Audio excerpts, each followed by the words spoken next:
জীবনে এমন অনেক সময় আসে যখন মনে হয় সব কিছু শেষ, চারপাশ অন্ধকার, সামনে কোনো পথ নেই।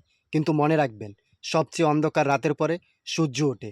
প্রতিটি সফল মানুষের জীবনে ব্যর্থতা এসেছে, তারা হোঁচট খেয়েছে, সমালোচনা শুনেছে, অনেক বাধার সম্মুখীন হয়েছে। তবু তারা থেমে যাননি, কারণ তারা জানতো প্রতিটি ব্যর্থতা সফলতার দিকে এগিয়ে যাওয়ার একটি ধাপ। আপনি আজ যেখানে আছেন সেটাই আপনার শেষ গন্তব্য নয়। আপনার ভেতরে এমন শক্তি আছে যা আপনাকে আপনার স্বপ্নের চেয়েও বড় জায়গায় নিয়ে যেতে পারে। তাই অন্যের কথায় নয়, নিজের লক্ষ্যে বিশ্বাস রাখুন, ছোট ছোট পদক্ষেপ এগিয়ে চলুন, কারণ একদিন এই ছোট পদক্ষেপগুলোই আপনাকে বড় সাফল্যের শিখরে পৌঁছে দেবে। মনে রাখবেন, যারা চেষ্টা করতে জানে তারাই একদিন ইতিহাস গড়ে।